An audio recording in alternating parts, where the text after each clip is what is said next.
Sag babies, what is up? Okay, this is for my Sagittarius Sun, Moon, and Risings.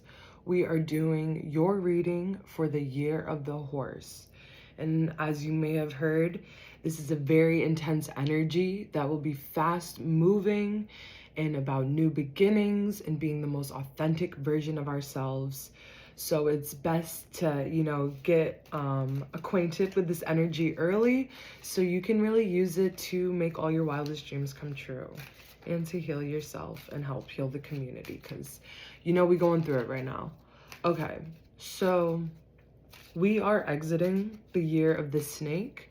And if you check out my Aquarius Sun video, Aquarius Sun, Moon, and Rising video, you'll be able to hear more of a deeper dive into what this all means, but I didn't want to repeat for each sign. But essentially, the year of the snake, which we're coming out of, and entering the year of the horse on February 17th. Anyways, year of the snake. It was all about shedding old versions of us, shedding behaviors, situations, people, patterns that were not serving our highest selves and were sabotaging us and creating obstacles to, us being who we want to be and doing what we want to do. So if we really buckle down and integrate those lessons and continue to stay true to them as we're tested in the year of the horse, then I think there's an abundant future for all of us. So that being said, I'm going to pull 3 cards that signify the energy of your year. First card. I like to spread them out so I can gain access to all these bad boys. Okay, that one's calling to me. Second card. Third card. Okay. Got our 3 cards. First card, rigidity. Ooh, beautiful card, but first time I'm getting that. And this is for you, Sages? Okay. Second card, balance. Don't be offended. This has come up for others too. This is like a very universal theme of the collective. I think, we've all just kind of been brainwashed by this capitalist system that pushes productivity, moving, making money at all costs at the top of our priority list. And that's led to very disconnected, desensitized people that are just like struggling and in deep emotional and spiritual pain because we haven't had time to tend to any of that kind of maintenance. So don't be offended. And then the last card, creation. Okay. So, my interpretation of these cards. The first card, rigidity. Rigidity. I think this, Sagittarius, you are stubborn mother effers, okay? Nobody can tell you anything. It's your way or the highway. And I think, even though there are benefits of like knowing what you want and being like assertive about your boundaries around what you want, I think your rigid nature has come at a cost. And I think the year of the snake tried to teach you that remaining rigid in your behaviors, your beliefs, your expectations is not serving you, is not serving your highest self. And if anything, it's just holding you back. So I think this is a reminder, like this is one of the lessons you need to continue to learn throughout the year of the horse, is like your rigid nature is holding you back from inner peace and harmony and from achieving your greatest desires. Okay. And this card is about balance. Sages, once again, It is not a secret you are known for your hedonistic tendencies, meaning you indulge in your pleasures at any cost necessary, basically. You like to have fun. You like to make sure you're feeling good. And this can come at the expense of others, and yourself being one of them. And I think this is a reminder not to be overindulging in the pleasures of life. You need a balance here. You need to make sure you're not just like doing the one thing you like to do all day, every day. You need to make sure you're like being productive or like building other skills, you know, like make sure there's some kind of balance. And if, you know, you haven't been putting a lot into other aspects of your life, like I think a lot of Sages, you know, they like to do their own thing, and sometimes that comes at a cost of losing intimate relationships and not being as closely connected to like family and friends. So I think this is a reminder, you know, like you need that too in life. Like that's a very important part of life, even though it doesn't it may not feel instantly gratifying as like the pleasures you're indulging in right now, but it's equally gratifying in the long run. And this last card, creation, I think, you know, Sages, you guys are like mad scientists, like brilliant on the low. Like so many Sages are singers and artists. Like you guys are creators by nature, and it has to do with that like curious thirst for knowledge way about you.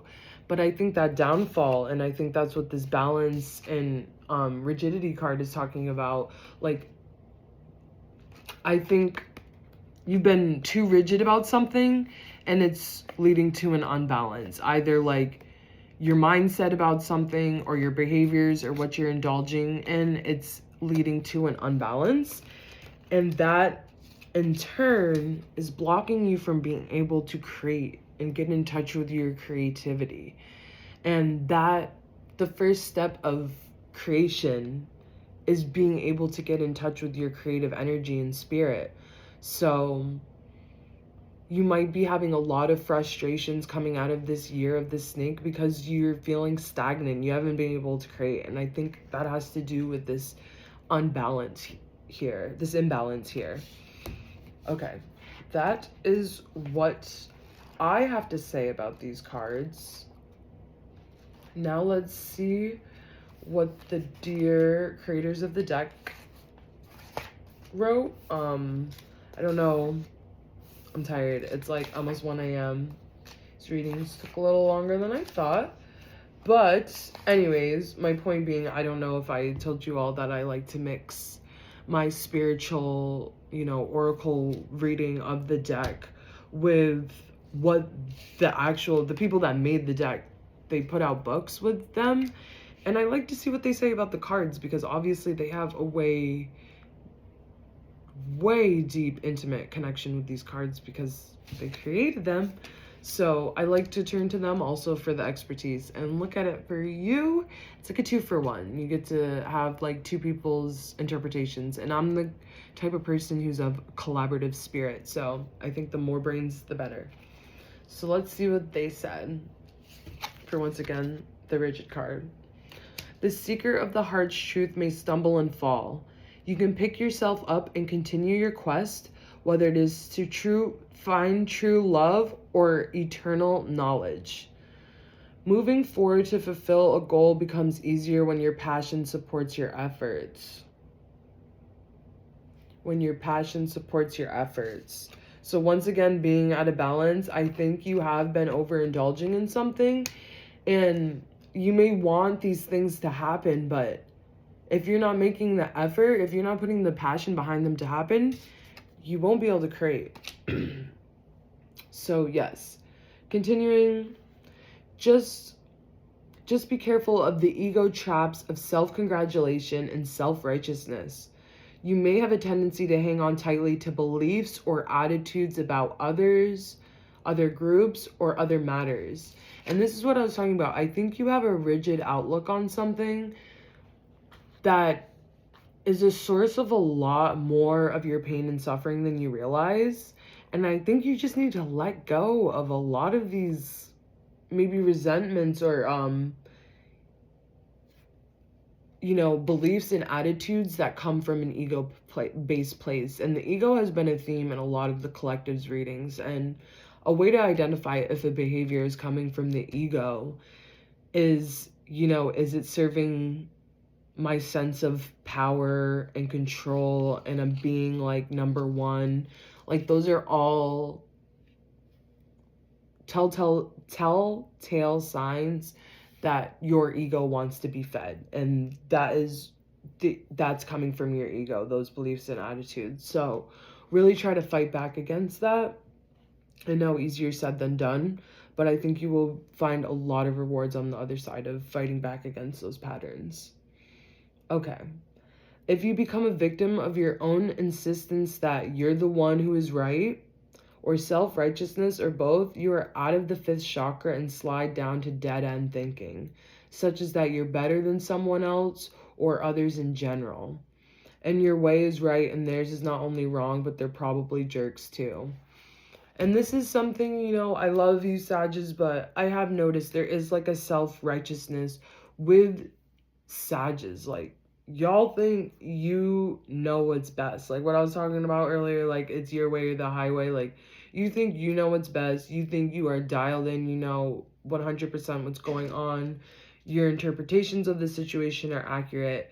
But clearly, and there's times your insights are correct.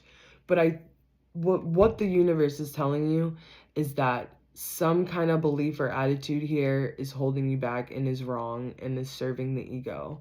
So maybe check in and see what that is. And usually how this work goes is the first thing bubbling up in your head that you're thinking about is probably the answer. Okay. Next card we pulled for you. Balance. Okay, so let's see what they said. Maintaining your own inner balance enables you to soar to the mountain peaks of your aspirations. So once again, you're holding yourself back here by not finding that balance and holding on to old behaviors and beliefs. And yeah, okay. I don't want to lecture. You've heard it. So when you maintain inner and outer balance, you become perfectly aligned in the heart center and have the capacity to balance the energy of the lower three with the upper three chakras. In moment-by-moment meditation and everyday activities, it is possible to discern which chakra qualities are needed most in any given moment. You can brighten the energies of the lower three chakras. As you unveil the deeper truths in your heart, you may make greater peace with realities around you. Release obstacles that upset your internal harmony and move towards awakening higher centers. So I think a part of why you might be being rigid with some attitudes and behaviors is because in that last sentence there, where it's talking about acknowledging a deep truth of your heart, I think you're hiding here from some inner truth. I think there's an inner truth here that requires you to be vulnerable, and that's not something you're comfortable with. And that's why I think one of your defense mechanisms is being rigid. But as I've been seeing with others in their readings, it seems like the theme here is naming people's defense mechanisms and how to move through them to abundance. So this is your defense mechanism. And I think that's important to be aware of, because a lot of these rigid beliefs might be serving your ego and not your true self. So just remember, you're betraying yourself here and holding yourself back from being able to create and have internal peace and harmony and have the life and circumstances and relationships you want to. Okay. The last card we have is creation.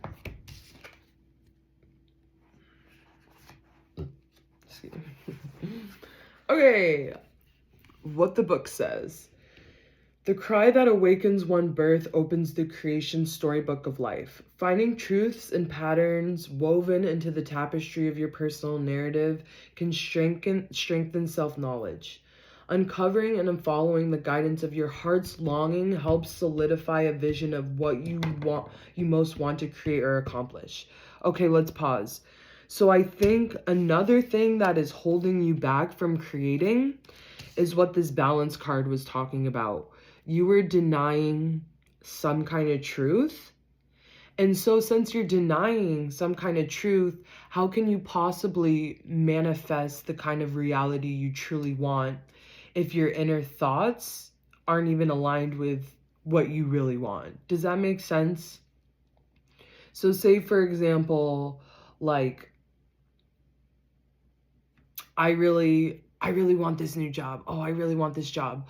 But inside I'm like, no, I actually want to stay at the one I'm at. But you're like, I don't know if that was the best example, but you know what I mean? There's a misalignment there, but also that not wanting to leave is like something you're not aware of. So it's like this double folded piece where, one, you need to tap into what your subconscious truths and needs and desires are. So then you can create that alignment between creating, making a reality that actually serves your deep truths. Okay. Sorry to pause there. Let's continue. Often than not, preferences give you more reliable information than shoulds, and your physical and emotional responses can help you discern what you prefer. So be honest with yourself. Maybe go through a list like, do I want to live somewhere else? Do I want to reconnect with my family? Do I want to start a new hobby? And just pay attention to how your body reacts to that. You may have a very visceral reaction, like a bubble of excitement, or like oof, I'm not doing that. Like, these are ways, just like any other person, we have to hang out with ourselves. We have to converse with ourselves to get to know who we are. It's, obviously easier on some level because we are the person, and we can we're the person. Anyways, it's still important to connect with yourself through conversation and like shadow activities like journaling and meditating and things like that. There's a lot of external noise and a lot of external voices and influences and energies. So it's just a good practice that we've never been taught in Western society to make sure we're integrating grounding and connection to self. Okay, my friends. Continuing. Feeling how you connect with the chakra's energy and the balancing mental, physical sensations and worldly spiritual understandings can help you bring the right energy into your decisions. It's time to develop your vision for the future in ways that just might lead to an extraordinary reality. Ashe, and so it is. What a beautiful, oh my gosh, I love it because at the end of the readings, I feel like there's always this beautiful sentence that just like ties everything up together. So remember, my dear Sages, don't let these rigid behaviors that have been leading you to be imbalanced keep controlling you, because it's going to stop you from creating the life you deserve and truly want under the noise of your ego. Okay, my Sages, I hope that resonated. Please comment if it did and what you thought. I really appreciate you watching, and love to you all.